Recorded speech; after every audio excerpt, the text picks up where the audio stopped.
In today's class, we are going to proceed with the revision of fundamental of partnership. अगर मैं fundamental of partnership की बात करता हूं तो सबसे पहले अगर मैं बेसिक कंसेप्ट की बात करता हूं इसमें, तो देखो हमने अभी तक क्या स्टडी किया था इस चैप्टर में। जब हमने इस चैप्टर को पढ़ा था, according to section 4 of the Indian partnership act 1932, इसी पार्टनरशिप एक्ट के अकॉर्डिंगली पार्टनरशिप को किस तरह से डिफाइन किया जाता है। पार्टनरशिप को डिफाइन करने से पहले पार्टनरशिप का मतलब क्या होता है पहले हम वो डिस्कस कर लेते हैं। पार्टनरशिप का मतलब ये होता है आपका, it is a relationship between person who have agreed to share profit of the business. जैसे कि मान लो ये है मिस्टर ए, मिस्टर बी और मिस्टर सी। तीनों ने क्या डिसाइड किया, भाई हम एक बिजनेस करेंगे शुरू, और तीनों का उसमें क्या होगा, प्रॉफिट शेयरिंग होगा। तो तीनों ने जो बिजनेस स्टार्ट किया उस बिजनेस को कहा जाएगा पार्टनरशिप। यानी कि इन तीनों के बीच में जो एक रिलेशन बन रहा है, तीनों मिलके एक ऐसा बिजनेस स्टार्ट कर रहे हैं, तीन है क्या, पार्टनर है। इंडिविजुअली आप इन तीनों को क्या कहोगे कि ये पार्टनर है, लेकिन इन तीनों के बीच में जो एक रिलेशन है उसको क्या कहोगे, पार्टनरशिप। दोनों में फर्क समझ में आ रहा है, ठीक है। तो what is partnership? It is a relationship between person who have agreed to share profit of the business. और अगर मैं पार्टनरशिप को डिफाइन करूं तो देखो ये चीज यहाँ पे बताई गई है आपको। It is the relationship between two or more persons who have agreed to share the profit of a business carried on by all or any one of them acting for। इसका मतलब मैं आगे आपके साथ डिस्कस करूंगा। Carried on by all, भाई जैसे कि मान लो एक पार्टनर ए है, एक पार्टनर बी है और एक पार्टनर सी है, ठीक है। किसी वजह से अगर बी नहीं आ पाता है तो बी ने ए को कहा कि मेरा काम भी देख लेना, तो ये देखेगा ना, होता है ना ऐसा। या मान लो कोई प्रोजेक्ट है, किसी प्रोजेक्ट के लिए जाना है प्रेजेंटेशन के लिए, तो बी और सी ने कहा ए को कि भाई आप ही चले, अगर सारी बात बनती है तो डील फाइनल कर देना। तो एक्टिंग फॉर ऑल, ये चीज समझ में आ गई कि ए जो है सभी के बिहाफ में एक्ट कर रहा है, समझ में आ गया। और carried on by all or any one of them acting for all, यानी कोई भी पार्टनर जो है दूसरे के बिहाफ में क्या करता है, बिजनेस को आगे कैरी कर सकता है। ये सारी चीजें क्लियर होगी, ठीक है।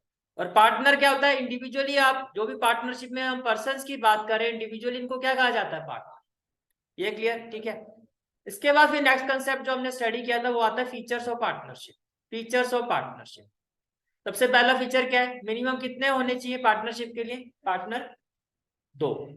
भाई दो होंगे तभी तो पार्टनर बनेंगे ना। मैक्सिमम कितने हो सकते हैं, 50। पहला फीचर क्लियर, ठीक है। फिर हम बात करते हैं एग्रीमेंट की। अगर मैं एग्रीमेंट की बात करता हूं तो एग्रीमेंट जो होता है पार्टनर्स के बीच में वो ओरल भी हो सकता है, यही हमने पढ़ा था, और वो एग्रीमेंट रिटर्न भी हो सकता है। ओरल का मतलब ये आपस में हमने बात करके बोलते ठीक है जी हम बिजनेस स्टार्ट कर रहे हैं, हम सबका जो प्रॉफिट शेयर होगा वो इक्वल होगा, वो हो गया ओरल।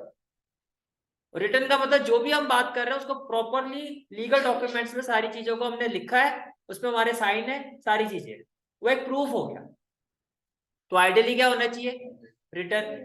और जो रिटर्न एग्रीमेंट होता है उसको क्या कहा जाता है, पार्टनरशिप। ये क्लियर हो गया, ठीक है।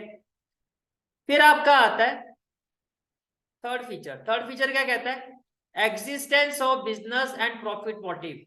भैया पार्टनरशिप तभी होगी जब आप कोई बिजनेस कर रहे हो, और किस मोटिव से कर रहे हो, प्रॉफिट मोटिव से। कोई चैरिटी नहीं खोल के बैठे, कोई चैरिटी रन कर रहे हो तो उसको पार्टनरशिप नहीं कहा जाता। थोड़ा बहुत आपको याद हो हमने एनपीओ स्टार्ट भी किया था, बाद में आपको धक्का लगा था कि नहीं आ रहा सिलेबस में, ठीक है, क्योंकि आप तो पूरे ही कर चुके थे, दो टेस्ट भी हो गए थे तो, ठीक है। तो देखो, a partnership can be formed for the purpose of carrying on legal business with the intention of earning profit। अब देखो एक इंपॉर्टेंट पॉइंट आता है इसमें कई बार क्वेश्चन भी आया है, और joint ownership of sum property. जैसे कि मान लो कि कोई पर्टिकुलर प्रॉपर्टी है, ठीक है, मिस्टर जेड की ये प्रॉपर्टी थी, मिस्टर जेड की डेथ हुई, मिस्टर जेड के बाद ये जो प्रॉपर्टी है उनके जो दो बच्चे थे, दो बेटे थे, ए और बी, उनको मिल गई। अब क्या आप कहोगे, ये पार्टनरशिप हो रही है। प्रॉपर्टी वहां उनकी डेथ होगी, प्रॉपर्टी फादर से बेटों के नाम चली गई, लेकिन ये इसको क्या कहते हैं, इसको कहते हैं को ओनरशिप। भाई दोनों का अब इसमें मान लो बराबरी का हिस्सा है, दोनों इस प्रॉपर्टी के मालिक है, इसको कहा जाता है को ओनरशिप। क्या कहा जाता है, but this is not partnership. हाँ, अगर इन्होंने कोई प्रॉपर्टी खरीदी है, आगे रीसेल करेंगे, तो खरीदी किस पर्पस के लिए? बिजनेस पर्पस के लिए, यानी कि प्रॉफिट मोटिव से खरीदी है, then it is a partnership, तब वो एक बिजनेस बन गया। आपके पास कोई भी जमीन है, लैंड पड़ी हुई है, उसमें आपका म्यूचुअल शेयर है या आपकी को ओनरशिप है, लेकिन बस वो पड़ी हुई है, ठीक है, हमारी नाम है, हमारी प्रॉपर्टी है, दैट्स इट। ना आपका कोई उसमें कोई इंटेंशन है कि इसको बेचना है, कुछ करना है। ये प्रॉपर्टी भी हमारी, ये प्रॉपर्टी सब आपकी है, लेकिन वो पार्टनरशिप नहीं है, क्योंकि प्रॉपर्टी आपकी, आपकी कोई इंटेंशन नहीं है कि उसको आगे मुझे प्रॉफिट मोटिव से बेचना है। समझ में आ रही है मेरी बात? ठीक है, तो ये जो मैं एग्जांपल की बात कर रहा था, जैसे for example on the death of father sons become co-owner of properties, तो यहाँ पर क्या है, कोई बिजनेस पर्पस तो है नहीं, तो इट इज नॉट पार्टनरशिप। ये क्लियर हो गया? ठीक है, इसके बाद जो नेक्स्ट फीचर आता है आपका, इसके बाद जो नेक्स्ट फीचर आता है आपका, दैट इज लॉफुल बिजनेस होना चाहिए। ठीक है, ऐसा नहीं कोई स्मगलिंग कर रहे हो, कुछ भी कर रहे हो, ब्लैक मार्केटिंग कर रहे हो, ऐसा बिजनेस होना चाहिए जो लीगल होना चाहिए, तब भी वो पार्टनरशिप में काउंट हो। और ये सबसे इंपॉर्टेंट पॉइंट की प्रॉफिट शेयरिंग होनी चाहिए। द एग्रीमेंट बिटवीन और among the partners must be to share profit, ये तो एग्रीमेंट होना ही चाहिए। लॉस का होना जरूरी नहीं है, हो सकता है कि 3 पार्टनर है ए बी सी, तो सी जो ये पार्टनर है, ये कहता है कि भैया प्रॉफिट शेयरिंग में रहूंगा मैं, अगर लॉस हुआ तो तुम निपट लेना। पहले क्लियर हो गया बात? तो प्रॉफिट शेयर तो होगा ही होगा। अगर किसी पार्टनर का प्रॉफिट शेयर नहीं है, अगर सी का प्रॉफिट शेयर भी नहीं है, लॉस शेयर भी नहीं है, तो ये पार्टनर ही नहीं है फिर। समझ में आ रहा है? ये छोटी छोटी बातें एमसीक्यू वगैरह में बहुत ध्यान से इन चीजों का ध्यान रखना कि प्रॉफिट शेयर होना जरूरी है, लॉस शेयर होगा नहीं होगा वो एक अलग चीज है, वो जरूरी नहीं है। हो सकता है 3 पार्टनर में 2 ने कहा चलो ठीक है भाई, भाई ये आएगा बिजनेस में, कैपिटल भी तो लेके आएगा।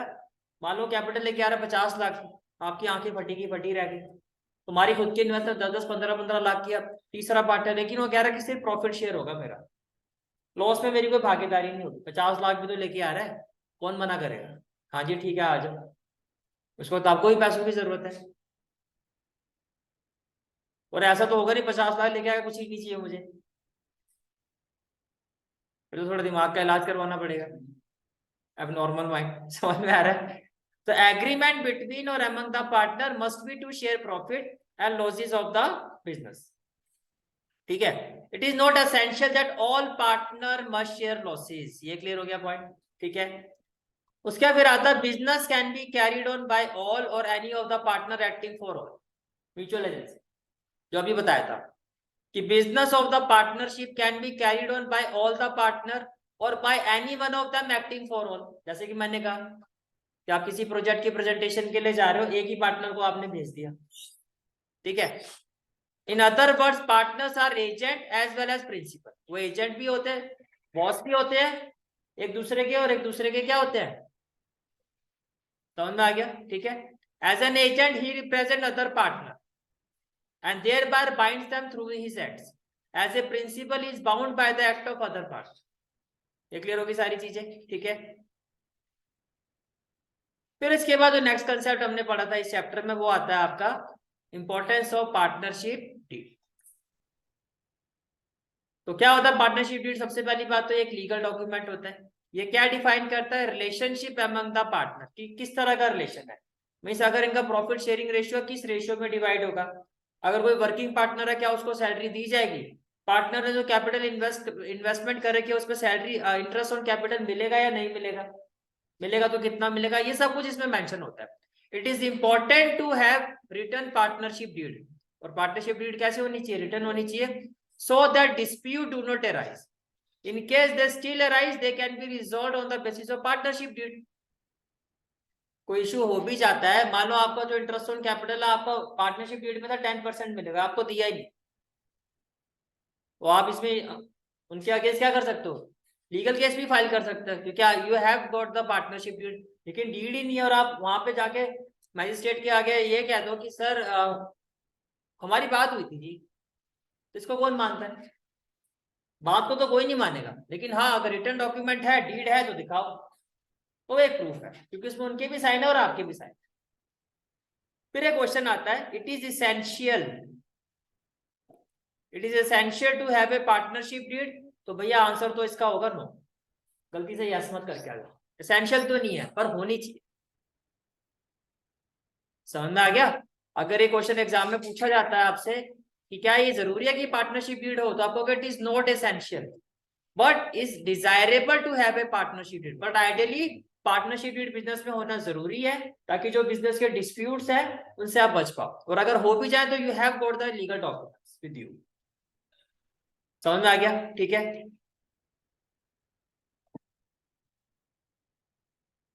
इसके बाद नेक्स्ट कंसेप्ट आता है आपका कि in the absence of partnership deed then जो प्रॉफिट शेयरिंग रेशियो होता है वो कैसे डिस्ट्रीब्यूट होगा आपका?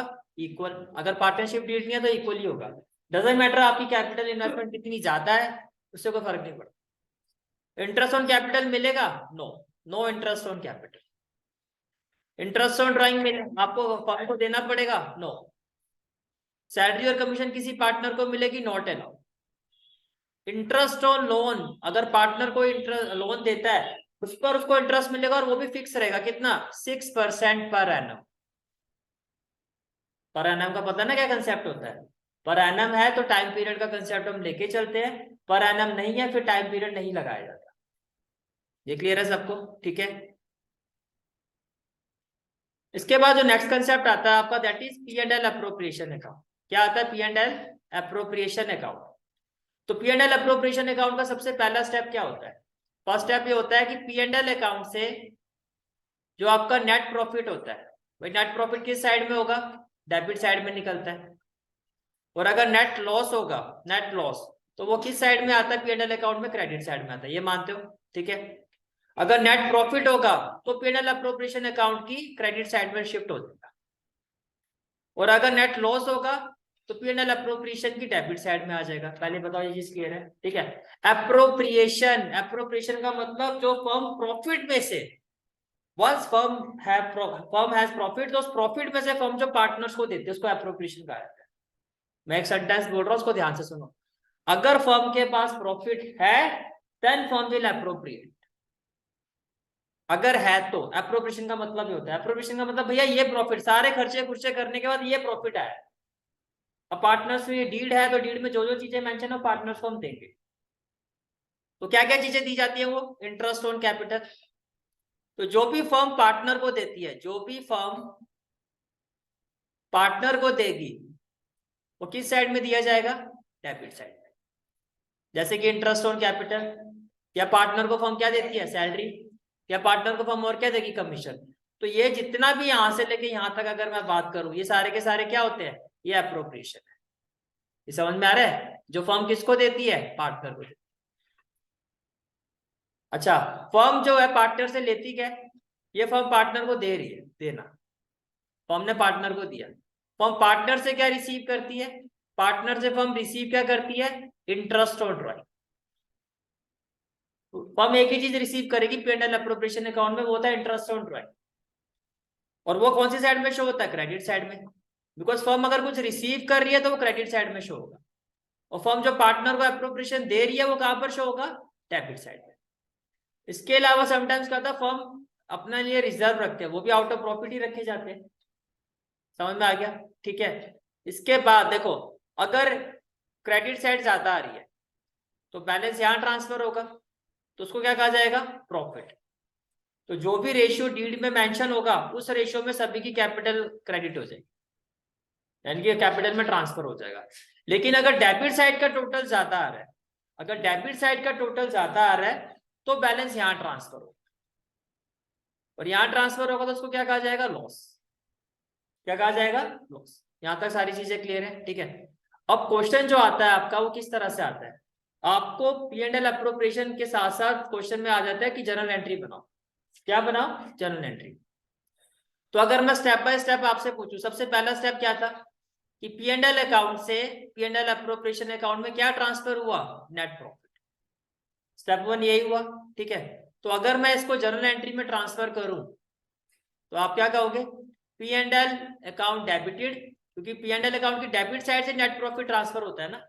मैंने आपको अभी बताया था कि भैया ये पी एंड एल अकाउंट है, ये इसकी डेबिट साइड है। डेबिट साइड में क्या आता है? Net profit. then this is P and L appropriation account, P and L appropriation account। तो ये जो नेट प्रॉफिट है ये ट्रांसफर होके P&L अप्रोप्रिएशन की क्रेडिट साइड में जाता है। तो P&L अप्रोप्रिएशन तो क्या हो रहा है, क्रेडिट, और P&L अकाउंट की कौन सी साइड यूज हो रही है, डेबिट। तो जब ट्रांसफर होता है इस नेट प्रॉफिट का, कहां से, प्रॉफिट एंड लॉस अकाउंट से प्रॉफिट एंड लॉस अप्रोप्रिएशन में, तो उसकी जर्नल एंट्री क्या होती है, P&L account debited to P&L appropriation account. ये चीज क्लियर होगी, ठीक है। उसके बाद जो नेक्स्ट पॉइंट जो आपकी जर्नल एंट्री आपको पता होनी चाहिए वो होती है कि जब फर्म जो है पार्टनर को इंटरेस्ट ऑन कैपिटल देती है तो इसकी दो एंट्री बनती है। पहले तो क्या होगा कि उसकी कैपिटल को फर्म क्या करेगी, क्रेडिट करेगी, और क्रेडिट होने का रीजन क्या होगा, इंटरेस्ट ऑन कैपिटल। मैंने क्या कहा, फर्स्ट एंट्री क्या बनेगी, interest on capital account debited to partner capital account. पहले बताओ ये एंट्री क्लियर होगी। फिर ये जो इंटरेस्ट ऑन कैपिटल है पार्टनर की कैपिटल अकाउंट में क्या हो गया, क्रेडिट हो गया। भाई इंटरेस्ट ऑन कैपिटल दो अकाउंट में शो करते हो ना, एक तो पार्टनर कैपिटल अकाउंट में शो किया जाता है क्या, अप्रोप्रिएशन में। तो क्या ये फर्स्ट वाला पार्ट क्लियर हो गया, पहले ये बताओ। तो मैंने आपको ये कहा जब इंटरेस्ट ऑन कैपिटल पार्टनर को दिया जाता है तो उसकी फर्स्ट एंट्री क्या बनती है, उसकी दो एंट्री बनेगी। फर्स्ट एंट्री बनेगी interest on capital account debited partners capital account, ये क्लियर हो गया। Being interest on capital allowed at the rate of, जो भी रेट आपको क्वेश्चन में गिवन होगा। फिर उसके बाद क्या होता है, ये जो इंटरेस्ट ऑन कैपिटल होता है ये ट्रांसफर हो जाता है P&L अप्रोप्रिएशन में। कहां पे ट्रांसफर हो जाता है, P&L अप्रोप्रिएशन। अब मुझे ये बताओ P&L अप्रोप्रिएशन की डेबिट साइड में इंटरेस्ट दिया जा रहा है, क्रेडिट साइड में। जितने भी पार्टनर को देने वाला काम होता है, जो भी फर्म पार्टनर को अप्रोप्रिएशन देती है वो डेबिट साइड में देती है। तो जब फर्म पार्टनर को अप्रोप्रिएशन दे रही है तो जर्नल एंट्री में हमेशा P&L अप्रोप्रिएशन अकाउंट को आप क्या करोगे, डेबिट करो। मेरी बात समझ में आ रही है। मैंने क्या कहा आपको कि देखो इंटरेस्ट ऑन कैपिटल जो होता है वो डेबिट साइड में आता है, बिकॉज फर्म जो भी अप्रोप्रिएशन देगी आउट ऑफ दिस प्रॉफिट वो डेबिट साइड में दिया जाता है। तो जब अप्रोप्रिएशन की जर्नल एंट्री बनाओगे तो कैसे बनेगी, P&L appropriation account debited to interest on capital, या टू पार्टनर सैलरी, या टू पार्टनर कमीशन। ये सारी चीजें समझ में आ रही है आपको, ये क्लियर हो गया सबको, ठीक है। तो क्या ये नेक्स्ट एंट्री क्लियर हो गई आपको, P&L appropriation account debited to interest on capital, is it clear, ठीक है। इसी तरह से सैलरी, तो सैलरी और कमीशन के केस में फर्स्ट एंट्री बताओ क्या होगी। सैलरी जब पार्टनर को मिलेगी उसकी कैपिटल इंक्रीज होगी या डिक्रीज होगी, इंक्रीज होगी। तो फर्स्ट एंट्री में बोल सकता हूं salary account debited, salary account debited to interest to partners capital account, yes और नो। अब इसको देखते हुए क्या होनी चाहिए next entry, P&L appropriation account debited, और यहां पर क्या हो जाएगा, to partner salary account, to partner salary account. P&L appropriation account debit हुआ किस रीजन से हुआ है, क्योंकि पार्टनर को सैलरी दी गई है। P&L अप्रोप्रिएशन अकाउंट डेबिट हुआ किस रीजन से हुआ है, क्योंकि पार्टनर को क्या दिया गया है, इंटरेस्ट ऑन कैपिटल। समझ में आ रहा है इस एंट्री का मतलब क्या है। तो देखो क्या ये दोनों entry clear, first entry clear होगी कि पार्टनर सैलरी और commission account debited to partners capital और करंट अकाउंट। और सेकंड एंट्री क्या बनती है फिर आपकी, फॉर ट्रांसफरिंग पार्टनर सैलरी और commission account to P&L account. इसकी एंट्री क्या होती है, P&L अप्रोप्रिएशन अकाउंट डेबिटेड, ये P&L appropriation account debited to partner salary और कमीशन अकाउंट। कि P&L अप्रोप्रिएशन हमारा डेबिट हो रहा है बिकॉज ऑफ पार्टनर सैलरी और कमीशन अकाउंट। ये क्लियर हो गया, पहले वो फिर ये वाली एंट्री, ये क्लियर हो गया, ठीक है। फिर ट्रांसफर ऑफ रिजर्व, ये रिजर्व कौन से है, जो फर्म रिजर्व रिटेन करती है, बिजनेस करता है ना अपने लिए एक रिजर्व रखता है अपने लिए, वो है। तो रिजर्व भी P&L अप्रोप्रिएशन की डेबिट साइड में रखे जाते हैं। तो आपने कभी P&L अप्रोप्रिएशन अकाउंट हमारा डेबिट होगा because of this reserve being reserve created, ये क्लियर हो गया। अब इंटरेस्ट ऑन ड्राइंग में एंट्री क्या होगी, पार्टनर की कैपिटल डेबिट या क्रेडिट, डेबिट। तो फर्स्ट एंट्री क्या बनाओगे, पार्टनर्स कैपिटल अकाउंट डेबिटेड, फिर टू इंटरेस्ट ऑन ड्राइंग। अब इंटरेस्ट ऑन ड्राइंग की वजह से अप्रोप्रिएशन क्या होता है, क्रेडिट। तो सेकंड एंट्री क्या होगी, interest on drawing account debited to P&L appropriation account, इसमें कोई डाउट है तो बताओ। क्लियर है सबको? ठीक है। तो देखो फर्स्ट एंट्री क्या होगी, पार्टनर्स कैपिटल और current account debited to interest on drawing, और सेकंड एंट्री क्या होगी आपकी, interest on drawing account debited to P and L appropriation. फिर लास्ट में मैंने आपको कहा कि ये जो प्रॉफिट होता है, प्रॉफिट का डिस्ट्रीब्यूशन कौन सी साइड में होता है, डेबिट साइड में। तो जब प्रॉफिट को ट्रांसफर किया जाएगा तो क्या एंट्री बनेगी, P and L appropriation account debited to partners capital account, यही एंट्री बनेगी आपकी। तो एंट्री क्या होगी, for transfer of profit P and L appropriation account debited to partners capital और करंट अकाउंट। लेकिन अगर यही लॉस होता, चलो उस पर मैं बाद में आता हूँ, पहले बताओ ये चीज क्लियर हो गई आपको? ठीक है, बिकॉज यहाँ बात किसकी हो रही है, एप्रोप्रिएशन। चलो आगे चलते हैं। इसके बाद आपको ये पता होना चाहिए कि फीचर्स क्या होते हैं पी एंड एल एप्रोप्रिएशन के। अगर एग्जाम में ये पूछा जाता है कि फीचर्स क्या होते हैं, थ्योरी में तो कुछ भी आ सकता है, तो जो तो इंपॉर्टेंट पार्ट है सारे बता रहा हूँ मैं आपको। तो पहला फीचर ये होगा, आप होगा कि it is the extension of, भाई पी एंड एल अकाउंट के बाद ही आता है ना एप्रोप्रिएशन। तो फर्स्ट फीचर में आप क्या बोलोगे, it is the extension of, it is the extension of P and L account, it is the extension of P and L account. ये क्लियर हो गया point. It is prepared by partnership firm, ये भी clear. It shows the appropriation of net profit, जो firm का net profit होता है उसको किस तरह से फर्म पार्टनर्स के बीच में अप्रोप्रिएट कर रही है, ये इसमें शो किया जाता है। यही है ना कि भैया जो प्रॉफिट है इसमें से पार्टनर को हमने क्या क्या दिया, पार्टनर को कितना इंटरेस्ट दिया, कितनी सैलरी गई है, कितनी कमीशन की है, कोई रिजर्व क्रिएट किया गया तो कितना किया गया, वो सारी चीजें इसमें बताई जाती, दिखाई जाती है। It shows the appropriation of net profit or loss for the accounting period.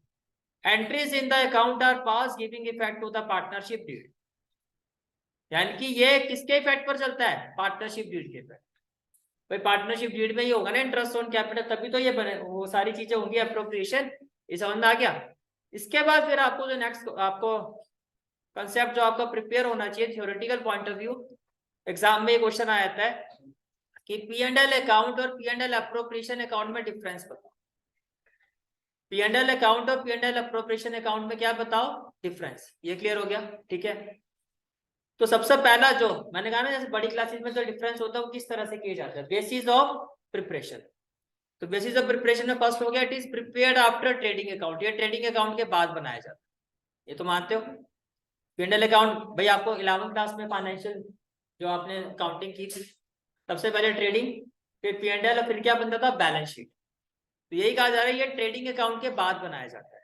लेकिन अगर मैं पी&एल एप्रोप्रिएशन की बात करूं, ये इसके बाद बनाया जाता है, it is prepared after P and L account. पहले बताओ, मेन पॉइंट क्लियर हो गया डिफरेंस का, फर्स्ट पॉइंट।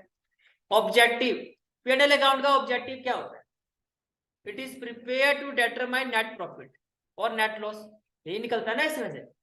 पी&एल अकाउंट से क्या निकलता है, नेट प्रॉफिट या नेट लॉस। नेट प्रॉफिट होगा तो कौन सी साइड में आएगा, डेबिट साइड, और नेट लॉस होगा तो क्रेडिट साइड। ये क्लियर हो गया। और ये क्यों बनाया जाता है, it is prepare to show appropriation of net profit, that is distribution of net profit or net loss for the accounting period among the partner. ये क्लियर हो गया? ठीक है। फिर आता है नेचर ऑफ आइटम। नेचर का मतलब उसमें क्या दिखाया जाता है, पी&एल अकाउंट में फर्म डेबिट साइड में क्या शो करती है, सारे एक्सपेंसेस और लॉसेस, आप ऐसे कह दो। It is debited with the expense charge against profit, जितने भी चार्ज अगेंस्ट प्रॉफिट होता है वो सारे के, ये बहुत ही इंपॉर्टेंट पॉइंट है, इस पे मैं आपको पहले भी बोल चुका हूँ, इस पे ध्यान देना आप, कि जितने भी चार्ज अगेंस्ट प्रॉफिट होता है वो किससे रिलेटेड होंगे, पी&एल अकाउंट से। चार्ज का मतलब समझते हो ना, जो देना ही देना है, in spite of having loss. It is debited with the item of appropriation of profit. Appropriation कब होता है, जब फर्म के पास प्रॉफिट होगा, नहीं होगा तो एप्रोप्रिएशन नहीं होगा। ये क्लियर हो गया।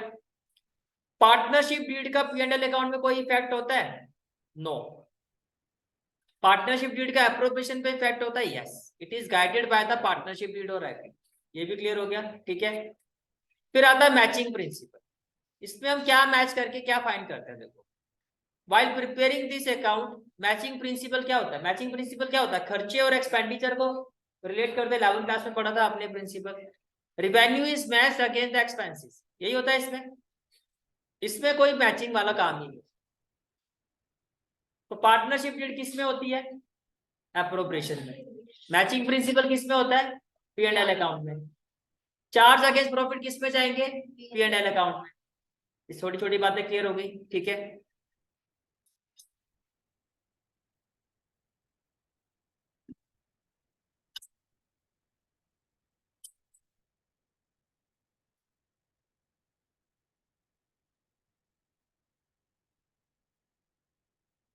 नेक्स्ट कंसेप्ट जो आपको क्लियर होना चाहिए वो आता है आपका difference between charge and appropriation.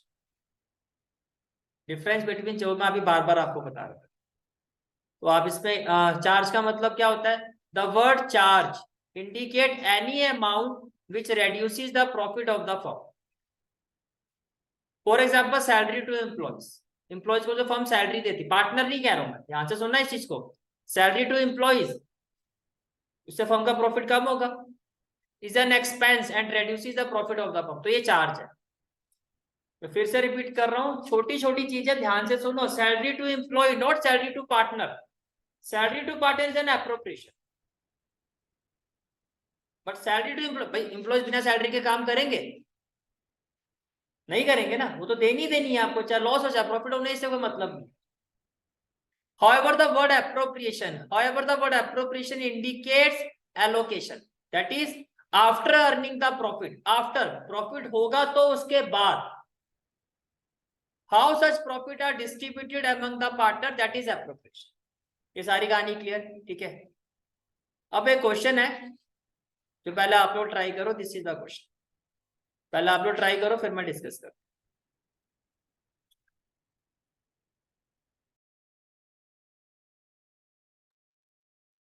तो देखो क्वेश्चन क्या है आपका, your question is Asim and Nihar started business on 1st April 2020 with capital of 3 lakh and 2 lakh respectively. According to the partnership deed, Nihar is to get salary of 5,000 per month. तो पूरे साल की कितनी दोगे? 60,000। पूरे साल की सैलरी कितनी होगी? 60,000। Asim is to get 10% commission on profit after allowing salary to Nihar, and interest is to be allowed on capital at the rate of 6% per annum. यहाँ तो सारी चीजें क्लियर होगी। यहाँ आपको ये कहा जा रहा है कि Asim is to get 10% commission on profit. Asim को जो कमीशन मिलेगा कितना मिलेगा? 10% मिलेगा। किस प्रॉफिट पे मिलेगा? जब आप उस प्रॉफिट से निहार की सैलरी क्या कर दोगे? रेड्यूस कर दो। यानी कि जो भी आपका प्रॉफिट है उसमें से 60,000 रेड्यूस होके जो प्रॉफिट आएगा उसका 10% कमीशन किसको मिलेगा? आसिम को। ये क्लियर हो गया?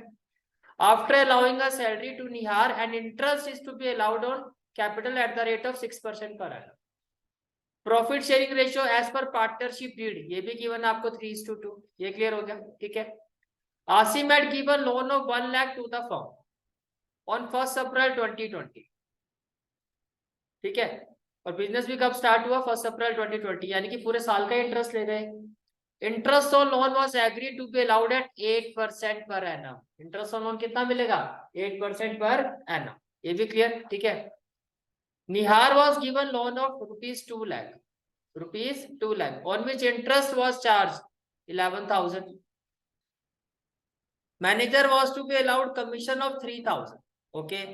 Profit of the firm before this adjustment was 2,50,000। भाई इन सभी एडजस्टमेंट से पहले का जो प्रॉफिट है वो 2,50,000 है। पहले मुझे बताओ क्या ये नेट प्रॉफिट है? नहीं। इसमें कौन कौन से, देखो नेट प्रॉफिट हो जितने भी चार्ज होते हैं सारे क्लियर होने के बाद होता है। मेरी बात समझ में आ रही है? ये नेट प्रॉफिट नहीं है। 2,50,000 आपका ये प्रॉफिट है। देखो मैनेजर को जो आप कमीशन दोगे 3,000 की, ये भी क्या? चार्ज अगेंस्ट प्रॉफिट, ये इसमें से माइनस होना चाहिए। जो इसका लोन है 8% पर एनम, तो कितना हो गया? 8,000। ये इसमें से माइनस होना चाहिए। और कुछ गिवन है इसके अलावा? और ये निहार का, इसका भी दिया हुआ है, ये भी चार्ज अगेंस्ट प्रॉफिट है। ये तीनों आइटम जब माइनस करोगे तो जो प्रॉफिट आएगा वो आपका नेट प्रॉफिट होगा। पहले बताओ ये स्टेप किस किसने किया है? ये किया आप लोगों ने, ठीक है। अब करना क्या है इस क्वेश्चन में? Pass journal entry for the distribution of profit and prepare P&L appropriation. तो पहले जनरल एंट्री की बात करते हैं। तो देखो, first of all P&L account से जो एप्रोप्रिएशन में प्रॉफिट ट्रांसफर होगा वो कितना होगा? 2,50,000।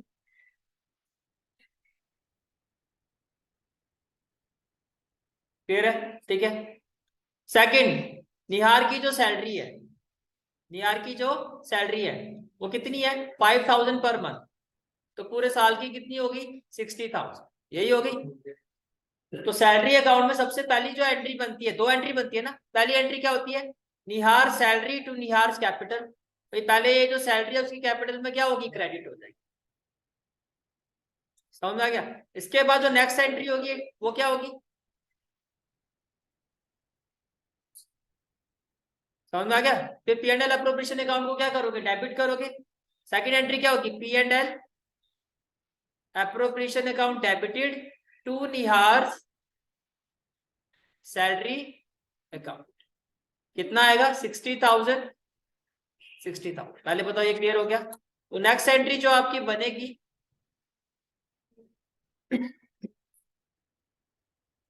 वो यही बनेगी आपकी, ये P&L appropriation account debited to Nihar salary account. इतनी बात क्लियर होगी? ठीक है। इसके अलावा क्वेश्चन में क्या कहा गया है? इसके अलावा क्वेश्चन में कहा गया आसिम को कमीशन मिलेगी। वो कमीशन किस अमाउंट से मिलेगी? जो सैलरी देने के बाद जो प्रॉफिट आएगा उसी से मिलेगा। ठीक है। तो क्या ये चीज क्लियर हो रही है आपको? Asim commission account debited 19,000। क्या ये आपका 90,000 ही है? नहीं आया 90,000। अब कैसे आएगा मैं ये भी बताया। भैया मैंने आपको प्रॉफिट वाली बात बताई थी, शायद आपने वो एडजस्ट किया नहीं किया। पहले मैं आपको वो दिखा देता। देखो, मैंने आपको ये कहा था कि जो आपका P&L अकाउंट से प्रॉफिट ट्रांसफर हुआ है वो कितना हुआ है? 2,50,000। यही हुआ था। लेकिन एक्चुअल में नेट प्रॉफिट नहीं है। इसमें से ये जो तीन चार्ज है आपके, ये आपको माइनस करना। वो चार्ज क्या क्या है? 8,000, 3,000 और ये 11,000। ये समझ में आ गया? ठीक है। तो इनको माइनस करके कितना प्रॉफिट आया था आपका? 2.5 लाख ही आया था। 11,000 क्यों प्लस हुआ ये समझ में आ रहा है? देखो इधर,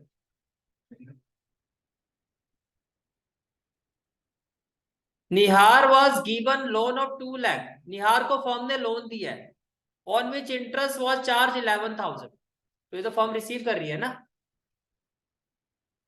समझ में आ गया? नहीं दीदी, अप्रोप्रिएशन, वो लोन अकाउंट अलग से होगा। भैया सिंपल सी बात है, देखो इधर टोटल कितना था? 2,50,000। ये क्लियर हो गया? ठीक है। इसमें से मैनेजर को कमीशन कितना गया? 3,000। ये क्लियर हो गया? पहले ये बताओ।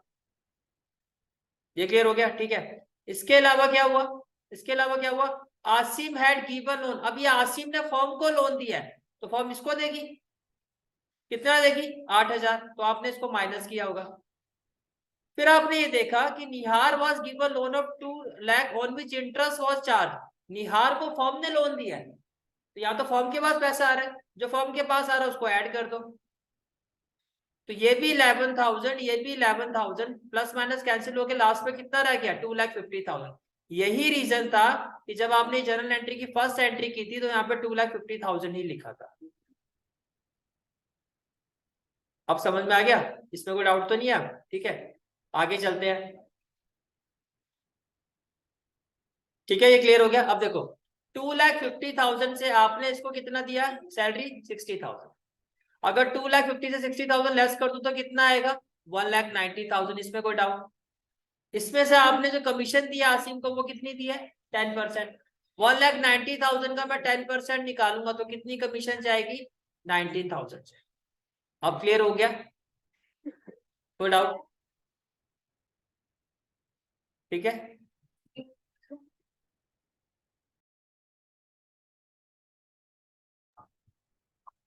क्लियर हो गया पॉइंट? ये जर्नल एंट्री क्लियर हो गई, ये जर्नल एंट्री क्लियर हो गई। सैलरी और कमीशन की एक ही तरह की जर्नल एंट्री होती है इसको, इसलिए अगर आप यहाँ पर देखो, यहाँ पर इसको मर्ज करके बनाया गया है। देखो, पहले कमीशन को क्रेडिट किया कैपिटल में, फिर with respect to the P and L appropriation account क्या हो जाएगा, P and L appropriation account debited to Asim commission account. ये क्लियर हो गया। इसी तरह से इंटरेस्ट ऑन कैपिटल की भी कितनी एंट्री बनती है, तो पहले क्या होगा, इंटरेस्ट ऑन कैपिटल पार्टनर्स की कैपिटल में क्या होगा, क्रेडिट होगा, क्या होगा, क्रेडिट होगा। फिर वो जो इंटरेस्ट ऑन कैपिटल है वो ट्रांसफर होगा पी एंड एल एप्रोप्रिएशन। ये क्लियर हो गया। तो आपने जो इंटरेस्ट ऑन कैपिटल निकाला था as per question, interest on capital था कितना, 6% पर एनम। कितना था, 6%। तो 3 लाख का 6% कितना, 18,000। और 2 लाख का 6% कितना, 12,000। तो जब आपने अप्रोप्रिएशन अकाउंट बनाया होगा तो इस तरह से लिखा होगा, to interest on capital Asim's capital account 18,000, to interest on capital Nihar capital account 12,000। ये क्लियर, ठीक है। फाइनली अप्रोप्रिएशन के बाद फिर जो आपका बैलेंस आया होगा बैलेंस शीट फिगर में, वो आपका 1,41,000 आना चाहिए। क्या यही आ रहा है। इसको आपने पार्टनर्स का जो गिवन रेशियो है उस रेशियो में जब डिस्ट्रीब्यूट किया होगा तो आसिम यानी कि जो रेशियो था वो था 3:2। तो आसिम को कितना मिलेगा, 1,41,000 इंटू 3/5। ये क्लियर। और निहार को कितना मिलेगा, 1,41,000 इंटू 2/5। इसमें कोई डाउट है तो बताओ। यहाँ तक क्लियर है सारी चीजें, ठीक है। तो नेक्स्ट एंट्री जो आपकी बनेगी, फर्स्टली आपने क्या किया, interest on capital partners capital में क्रेडिट किया। फिर आपने इस इंटरेस्ट ऑन कैपिटल को ट्रांसफर कर दिया P and L appropriation account में।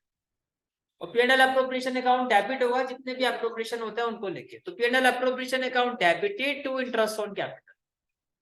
फिर जो प्रॉफिट है, प्रॉफिट भी कहां डिस्ट्रीब्यूट होता है, डेबिट साइड में। तो P and L appropriation account debited to Asim to Nihar. ये सारी चीजें क्लियर होगी। जो इस क्वेश्चन में जो इंपॉर्टेंट पॉइंट था वो आपको समझ में आ गया, ये वाला पॉइंट था कि भैया ये जो प्रॉफिट गिवन था आपको इसमें कुछ चार्ज थे, और वो पहला चार्ज क्या था, मैनेजर का कमीशन। तो आपने इसको माइनस कर दिया।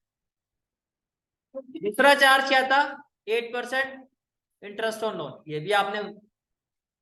और तीसरा जो था वो चार्ज फर्म की साइड से था, यानी कि फर्म ने पार्टनर को लोन दिया था, वो फर्म रिसीव करेगी, जो फर्म रिसीव करेगी वो आपने ऐड कर दिया। तो एट द एंड आपका जो प्रॉफिट है वो 2,50,000 ही आया। समझ में आ गया। अब तो कोई दिक्कत नहीं है, चले आगे।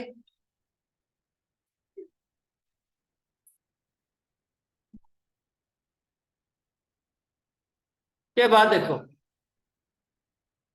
नेक्स्ट कंसेप्ट आता है आपका इंटरेस्ट और लोन। पहली बात तो इंटरेस्ट और लोन जो पार्टनर देता है फर्म को, इंटरेस्ट और loan provided by partner is a charge against profit and appropriation account, because partnership firm need to provided even in case of a losses. अगर फर्म को लॉस भी होगा तो भी फर्म को जो लोन पर इंटरेस्ट है वो देना ही देना होता है। अब इसकी जो एंट्री होती है वो किस तरह से बनाई जाती है, इंटरेस्ट और लोन जब फर्म पार्टनर को देती है उसकी एंट्री किस तरह से बनती है। इंटरेस्ट और loan account debited to partners capital account. तो आप पार्टनर को इंटरेस्ट दे रहे हो, उसकी कैपिटल क्रेडिट होगी ना। तो फर्स्ट एंट्री क्या बनती है, इंटरेस्ट और loan account debited to partners capital account. Interest और लोन फर्म के लिए क्या है, ये एक्सपेंस है, तो फर्म तो डेबिट करेगी, फर्म अपनी साइड से एंट्री बना रही है। ये क्लियर हो गया, ठीक है। इंटरेस्ट और लोन अगर चार्ज है, मैंने कहा था जितने भी चार्ज होते हैं वो किस अकाउंट में पे किए जाते हैं, पी एंड एल अकाउंट। जितने भी चार्ज होता है किस अकाउंट में पे किए जाते हैं, पी एंड एल अकाउंट। तो P and L account debited to interest और loan account. P and L account और एक्सपेंसेस कहां पर शो किए जाते हैं, पी एंड एल में, डेबिट साइड में। तो P and L account debit होगा टू इंटरेस्ट और लोन, ये ईयर एंड में एंट्री ये पास होगी। जैसे भाई इंटरेस्ट ऑन कैपिटल जो होता है किस में ट्रांसफर हो जाता है, पी एंड एल एप्रोप्रिएशन में। वैसे ही ईयर एंड में ये जो इंटरेस्ट ऑन लोन, ये जो खर्चा होगा तो हम इसको किस में ट्रांसफर कर देगी, पी एंड एल अकाउंट में। पहले बताओ ये क्लियर, ठीक है। फिर आपका जो नेक्स्ट कंसेप्ट आता है वो ये होता है कि अगर एप्रोप्रिएशन जो है, अगर एप्रोप्रिएशन जो है वो प्रॉफिट से क्या हो जाए, ज्यादा हो जाए। अगर एप्रोप्रिएशन जो है, जो अवेलेबल प्रॉफिट है उससे क्या हो जाए, ज्यादा हो जाए, फिर क्या करते हैं, जितने भी एप्रोप्रिएशन होता है उनका क्या निकालता है, रेशियो निकालते हैं। यही होता है ना। जैसे मैं एग्जांपल दिखाता हूँ आपको, तो ये देखो, let us take an example. Atul and Amit are partner in a firm. As per the partnership deed, the partners are to get salary of 1 lakh. ठीक है। और अमित को कितने मिलेगी, 1,20,000 पर एनम, ये इनकी salary respectively. Interest on capital कितना मिलेगा, 10% पर एनम, विच इज 20,000, 40,000। तो देखो अगर मैं अतुल की बात करता हूँ, अतुल को एक तो सैलरी मिलेगी और अतुल को आपको क्या देना है, इंटरेस्ट देना है। तो टोटल कितना हो गया ये 1,20,000 अतुल का हिसाब भी है। ठीक है, अगर मैं अमित की बात करता हूँ, अमित को आपको क्या देना है, अमित को आपको क्या देना है, एक तो ये इंटरेस्ट देना है और अमित को आपको क्या देना है, ये एप्रोप्रिएशन देना है, इंटरेस्ट ऑन कैपिटल। ये क्लियर हो गया। ठीक है, तो टोटल अगर फर्म के मैं बात करता हूँ, फर्म को कितना एप्रोप्रिएशन पार्टनर को देना पड़ेगा, 160 और 120 कितना हो गया 280। अब क्या इतना प्रॉफिट है फर्म के पास देने के लिए, नहीं है। तो जो भी ये टोटल एप्रोप्रिएशन अमाउंट आ रहा है दोनों का, आप इसका रेशियो निकालो। फिर आप क्या करोगे, इसका रेशियो निकालो। रेशियो सिंपल है, 4 0 से 4 0 कैंसिल कर दो, 4 3 जा 12 और 4 4 जा 16। तो ये कितना आ गया 3:4। ये क्लियर हो गया, कितना आ गया रेशियो 3:3 किसका है, 3 रेशियो किसका है, अतुल का। 4 किसका है, अमित का। यानी कि अगर मैं अतुल का शेयर आपसे पूछूं तो आप कहोगे सर 3/7 शेयर होगा, और अमित का अगर मैं शेयर आपसे पूछूं तो आप कहोगे सर 4/7 शेयर होगा। ये क्लियर हो गया। ठीक है, तो एंट्री क्या होगी, तो कितना प्रॉफिट मिलेगा, कितना अप्रोप्रिएशन मिलेगा अतुल को, 3/7 इंटू 2,10,000। ये क्लियर हो गया। 7 3 जा 21, अतुल को मिलेगा टोटल 3 3 जा 9 90,000। ये क्लियर हो गया। ठीक है, और अगर मैं बात करूं किसकी, अमित की, तो 4/7 इंटू दिस, तो 7 से ही कैंसिल होगी, यही आएगा आपका। तो 4 3 जा 12, इसको मिलेगा 1,20,000। समझ में आ गया ये पॉइंट। तो जब अप्रोप्रिएशन जो होता है वो अवेलेबल प्रॉफिट से ज्यादा आ जाता है, तो जो भी इनका अप्रोप्रिएशन होता है पहले उसका एक रेशियो निकाला जाता है सभी पार्टनर का, फिर उस बेसिस पर ये डिस्ट्रीब्यूट होता है। ये क्लियर हो गया पॉइंट। ठीक है, अब इसी पर बेस्ड एक क्वेश्चन है, फटाफट इसको ट्राई करो।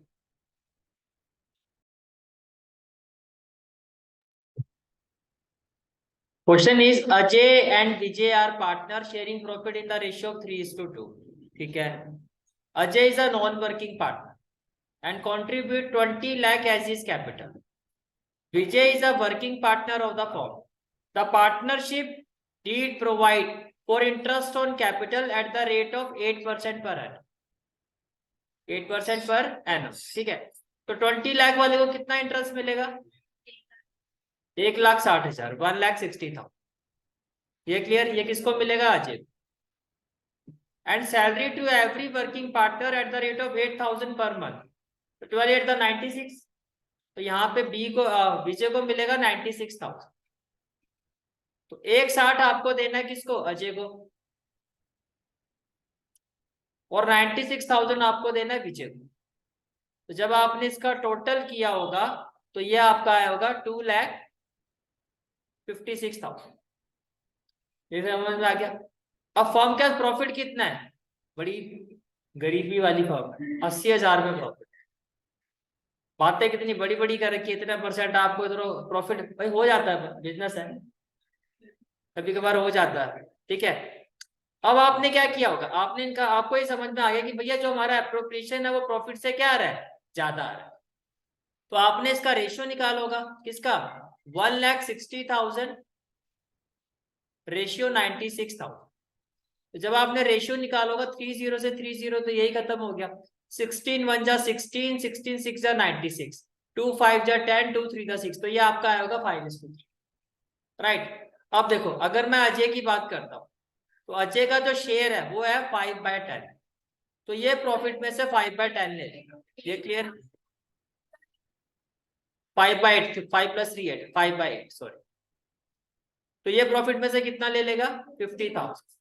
तो जाहिर सी बात है फिर विजय को कितना मिलेगा, 30,000।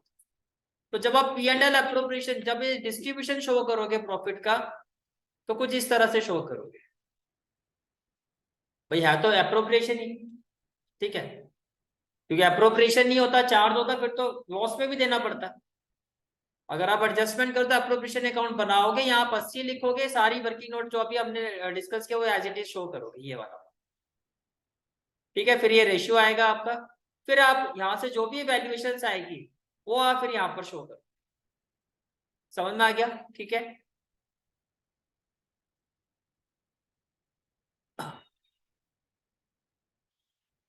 इसके बाद नेक्स्ट कंसेप्ट आता है आपका partners capital account.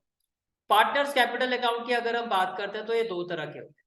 There are two methods, partners capital account में be maintain by the following method. एक होता है आपका फिक्स कैपिटल अकाउंट मेथड, इसमें कितने अकाउंट बनते हैं आपके? तो एक बनेगा आपका पार्टनर्स कैपिटल अकाउंट और दूसरा बनेगा आपका पार्टनर्स करंट अकाउंट। लेकिन सेकंड मेथड होता है फ्लक्चुएटिंग कैपिटल मेथड, इसमें आपका कौन सा अकाउंट बनेगा? सिर्फ और सिर्फ partners capital account. Question silent है तो क्या एज्यूम करोगे कि फ्लक्चुएटिंग कैपिटल अकाउंट मेथड के साथ हमें आगे जाना है, कि फर्म जो अकाउंट मेंटेन कर रही है पार्टनर्स कैपिटल में कौन सा कर रही है? फ्लक्चुएटिंग, क्योंकि फिक्स हमेशा क्वेश्चन में मेंशन होता है। ये चीज क्लियर हो गई? ठीक है,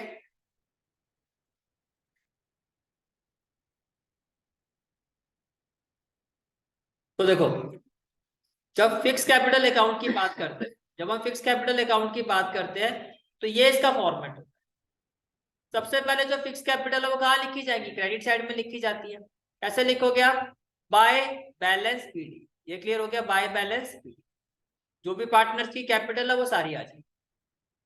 अगर कोई भी एडिशन होगा तो उसको कैसे लिखा जाएगा? बाय कैश और बैंक अकाउंट एडिशनल कैपिटल। साल के बीच में अगर कोई भी एडिशन होता है किसका? कैपिटल का, तो स्टार्टिंग में मान लो एक्स ने जो कैपिटल दी एक्स की वो कितनी थी? 3 लाख, और साल के बीच में उसने 2 लाख जो है और एडिशन किया है, तो वो भी हाँ लिखा जाएगा, क्योंकि एडिशन का मतलब उसकी कैपिटल इंक्रीज हो रही है, और किसी भी रीजन से अगर कैपिटल इंक्रीज होती है तो उसको क्रेडिट साइड में शो किया जाता है।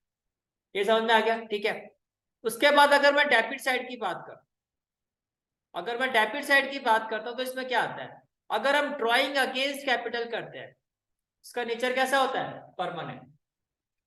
भैया जो भी मेरी कैपिटल थी, जैसे मैंने कहा कि एक्स की कैपिटल कितनी थी? 5 लाख होगी थी ना एडिशन के बाद, इसमें से मान लो उसने 1 लाख रुपए निकाल ली, तो यहां पर क्या लिखोगे? 1 लाख। जो उसने पैसे निकाले वो कहां से निकाले? कैपिटल में से। भैया जो मेरा पैसा इसमें से मैंने वो निकाला। समझ में आ गया? ठीक है, और यहाँ आपकी बैलेंसिंग फिगर आ जाएगी। तो क्या ये चीज समझ में आ रही है कि करंट जब फिक्स कैपिटल अकाउंट आप बनाते हो तो उसमें पार्टनर्स कैपिटल अकाउंट में क्या क्या आता है? मैक्सिमम मैक्सिमम कितनी चीजें आएंगी? 3। एक तो जो कैपिटल आपका होगा गिवन, दूसरा क्या होगा? एडिशन कैपिटल, तीसरा क्या होगा? अगर ड्राइंग अगेंस्ट कैपिटल होगा तो उस केस में कैपिटल क्या हो जाएगी? डेबिट, और फिर चौथी चीज क्या होती है? वो आपकी बैलेंसिंग फिगर होती है। ये क्लियर हो गया? अब साल में जो भी आपकी बाकी की जो चीजें होती है, बाकी की और क्या क्या चीजें होती है, like interest on capital, profit का जो शेयर पार्टनर्स को मिलता है, जो भी अप्रोप्रिएशन वगैरह जो भी चीजें होती है, वो सारी फिर आप किस में शो करते हो? Current account. भाई फिक्स का मतलब ही क्या है कि ये वाला अकाउंट आपने फिक्स कर रखा है, तो बाकी का जो भी देन लेन होगा, जो भी हिसाब किताब होगा, वो किस में शो किया जाता है? फिर करंट अकाउंट। तो पार्टनर्स करंट अकाउंट में फिर क्या क्या आता है? पार्टनर्स करंट अकाउंट में फर्स्ट ऑफ ऑल जो भी आपका करंट अकाउंट का जो ओपनिंग बैलेंस होगा वो आप लिखोगे। अब देखो सिंपल सी बात है, अगर पार्टनर्स की कैपिटल इंक्रीज हो रही है तो कहां पे शो करोगे? क्रेडिट। किसी भी रीजन से पार्टनर्स की कैपिटल डिक्रीज हो रही है तो क्या करोगे? डेबिट। इंक्रीज होने के रीजन क्या क्या होते हैं? इंटरेस्ट ऑन कैपिटल बढ़ेगी, पार्टनर को कमीशन मिलेगा, कैपिटल इंक्रीज होगी, पार्टनर को सैलरी मिलेगी, कैपिटल इंक्रीज होगी, और अगर पीएनएल अप्रोप्रिएशन में प्रॉफिट आएगा तो भी पार्टनर्स की कैपिटल क्या होगी? इंक्रीज होगी। अब डिक्रीज होने के रीजन क्या क्या होते हैं? भाई देखो, जो आपका करंट अकाउंट होता है इसमें जो कैपिटल अकाउंट होता है, हो सकता है क्वेश्चन में उसका क्रेडिट बैलेंस गिवन हो या डेबिट बैलेंस। पहले ये चीज क्लियर, क्रेडिट बैलेंस गिवन होगा तो ओपनिंग बैलेंस लिखोगे बाय बैलेंस ब्रॉट डाउन, और अगर डेबिट बैलेंस गिवन होगा तो ओपनिंग बैलेंस कैसे लिखा जाएगा? To balance brought down in case of a debit opening balance. ये क्लियर हो गया? ठीक है, अब ड्राइंग, ये कौन सी ड्राइंग है? Drawing against profit. दो तरह की ड्राइंग होती है, एक होती है ड्राइंग अगेंस्ट कैपिटल, इसका नेचर कैसा होता है? परमानेंट। एक होती है ड्राइंग अगेंस्ट प्रॉफिट, जिसका नेचर कैसा होता है? टेम्परेरी। भाई प्रॉफिट था बिजनेस का, उसमें से आपने कुछ पैसा ले लिया, इस पर तो आपको इंटरेस्ट भी देना होगा। बिजनेस क्या कहेगा? भैया आप मेरा पैसा, बिजनेस पार्टनर को क्या बोलेगा? आप मेरा पैसा यूज करो, मुझे इंटरेस्ट दो। जब मैं आपका पैसा यूज कर रहा हूँ in terms of A capital तो मैं आपको इंटरेस्ट दे रहा हूँ, तो जब आप मेरा प्रॉफिट यूज कर रहे हो तो आप मुझे इंटरेस्ट दो, इसलिए इसमें दिया जाता है इंटरेस्ट। समझ में आ रही है कहानी? उस इंटरेस्ट को आप क्या करोगे? Debit, interest on. यानी कि पार्टनर्स करंट अकाउंट में क्या क्या चीजें आएगी? ड्राइंग अकाउंट भी आएगा, पर कौन सा ड्राइंग अकाउंट आएगा? Against profit. कब? जब कैपिटल फिक्स होती है। और इसका जो इंटरेस्ट होगा वो भी आएगा। ये चीज समझ में आ रही है? ठीक है। अगर प्रॉफिट एंड लॉस एप्रोप्रिएशन में प्रॉफिट हुआ था तो क्रेडिट किया था। इसी तरह से अगर P&L एप्रोप्रिएशन में लॉस होगा तो देखो यहां पर आपने एप्रोप्रिएशन नहीं लिखा, क्यों? लॉस है, क्योंकि एप्रोप्रिएशन में तो हमने क्या कहा था, आउट ऑफ प्रॉफिट। समझ में आ गया? तो लॉस के केस में आप लिखोगे to profit and loss account. समझ में आ गया? और जितना भी लॉस शेयर होगा उसमें इनकी कैपिटल क्या हो जाएगी, डेबिट हो जाएगी, और लास्ट में आपका बैलेंसिंग फिगर आ जाएगा। बैलेंसिंग फिगर यहाँ भी आ सकता है और यहाँ भी आ सकता है। समझ में आ रहा है? वो जब क्वेश्चन हमने किए थे या करेंगे आपको समझ में आ जाएगा। ये क्लियर होगा? नेक्स्ट आपका मेथड कौन सा होता है, fluctuating capital account method. Fluctuating में एक ही अकाउंट बनता है, यानी कि दोनों अकाउंट को आप एक साथ मर्ज कर। भाई इसका मतलब ये होगा कि आपने अलग अलग गुल्लक बना रखी है। एक गुल्लक बना रखी है जो आपकी घर वालों से जो पॉकेट मनी मिलती है उसकी, एक गुल्लक जो मामा चाची मौसा मौसी जितने भी आते हैं उनके लिए बना रहे। लेकिन यहाँ पर क्या है, इतना टाइम नहीं चाहिए हमारे पास, सारा पैसा एक ही गले में जाएगा। ठीक है, तो उसको क्या बोलोगे, फ्लक्चुएटिंग। तो यहाँ पे हम एक ही अकाउंट मेंटेन करिए, तो दोनों को मर्ज कर दो। समझ में आ रहा है मैं क्या कह रहा हूँ? दोनों को क्या क्या कर दो, मर्ज कर दो। इसमें भी वही होगा आपका। अब आपने एक चीज नोटिस की, जो आपका फिक्स कैपिटल होता है उसमें सिर्फ और सिर्फ क्रेडिट बैलेंस ही होता है। फिक्स कैपिटल में जब आप पार्टनर्स कैपिटल अकाउंट बनाते हो तो उसमें सिर्फ और सिर्फ हमेशा आपको क्या दिखाई देगा, क्रेडिट बैलेंस। देखो सिर्फ बाय बैलेंस बीडी है ना, क्या यहाँ पे दिखाई दे रहा है, to balance BD. Current account में दोनों पॉसिबिलिटीज रहती है, by balance BD, to balance BD. यानी करंट अकाउंट में डेबिट बैलेंस भी पॉसिबल है ओपनिंग, और क्रेडिट बैलेंस भी पॉसिबल। इसी तरह से जब आप फ्लक्चुएटिंग कैपिटल अकाउंट मेंटेन करते हैं तो उसमें भी दोनों बैलेंस पॉसिबल है। ये जो मैं पॉइंट्स बता रहा हूँ ये 1 मार्क के क्वेश्चंस में बनते हैं। आप समझ में आ रहा है कि फ्लक्चुएटिंग कैपिटल अकाउंट के केस में भी दो बैलेंस पॉसिबल है, opening credit balance, opening debit balance. अब सेम वही चीज, जिस रीजन से कैपिटल इंक्रीज होगी क्रेडिट करोगे, जैसे एडिशनल कैपिटल, वहां पे तो अलग अलग अकाउंट में शो कर रहे थे, यहाँ पे दोनों मर्ज हो गए। Interest on capital, commission, partner salary और आउट ऑफ प्रॉफिट, जिस भी रीजन से डेबिट होगी। ड्राइंग कितनी थी, दो, एक अगेंस्ट कैपिटल, एक अगेंस्ट प्रॉफिट। अब यहाँ पर दोनों आएंगे क्योंकि यहाँ तो एक ही अकाउंट बना रहे हो, तो ड्राइंग अगेंस्ट कैपिटल भी आएगी, ड्राइंग अगेंस्ट प्रॉफिट भी आएगा। लेकिन फर्म जो इंटरेस्ट लेती है वो किस पे लेती है, ड्राइंग अगेंस्ट प्रॉफिट पे। ये समझ में आ गया? ठीक है। अगेन लॉस होगा तो टू P&L अकाउंट और बैलेंसिंग फिगर। ये बैलेंसिंग फिगर यहाँ भी आ सकता है, मैं फिर रिपीट कर रहा हूँ, और यहाँ भी आ सकता है। ये कहानी क्लियर होगी? ठीक है। फिर नेक्स्ट कंसेप्ट आता है आपका रेम्यूनरेशन, सैलरी और कमीशन टू पार्टनर। इसमें भैया दो चीजों का ही ध्यान रखना जो आपने 11th क्लास में भी पढ़ा था। वो ये है कि अगर क्वेश्चन में कहा जाता है कि परसेंटेज ऑफ नेट प्रॉफिट, यानी कि जो पार्टनर को कमीशन दी जा रही है वो नेट प्रॉफिट से दी जा रही है बिफोर चार्जिंग। अगर बिफोर चार्जिंग आएगा, जैसे कि मानो 10%, और प्रॉफिट कितना है 1 लाख, तो आप लिखोगे 1 lakh into rate of commission that is 10% अब बाय 100। लेकिन अगर ये परसेंटेज ऑफ नेट प्रॉफिट और डिस्ट्रीब्यूशन आफ्टर चार्जिंग, तब हम क्या करते थे, जो भी प्रॉफिट शेयर है like 1 lakh into 10/100 plus rate of interest आया था। तो अगर ये 10% है तो क्या हो जाएगा, 10/100 प्लस 10। अगर ये 20 होगा तो क्या हो जाएगा, 20/100 प्लस 20। ये समझ में आ गया, 100 plus rate of commission. Clear है यहाँ तक सारी चीजें? ठीक है।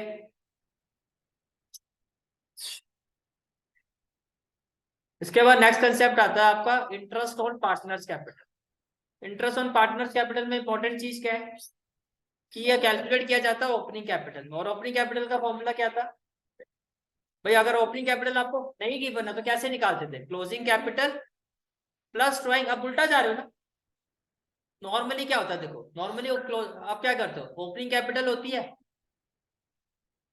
उसमें ऐड कर देते हो एडिशनल कैपिटल, उसमें से माइनस कर देते हो ड्राइंग, प्लस क्या कर देते हो प्रॉफिट शेयर, तो आपके पास क्या आ जाता है, क्लोजिंग कैपिटल आ जाता है। अब उल्टा है, अब आपको ये चीज गिवन है, ये गिवन है, ये गिवन है, ये गिवन है, ये आपको फाइंड कर। तो अब क्या फॉर्मूला होगा, जो प्लस है यहाँ आके क्या हो जाएगा, माइनस हो गया माइनस, जो माइनस है यहाँ आके क्या हो जाएगा, प्लस हो गया प्लस। जो यहाँ प्लस हो रहा है वो यहाँ आके क्या हो जाएगा, माइनस। तो इसी से ये फॉर्मूला आपका डिराइव हुआ है कि opening capital is equal to closing capital plus drawing minus additional capital minus profit. समझ में आ गया? नेक्स्ट क्लास में हम यहीं से कंटिन्यू करें, ठीक है।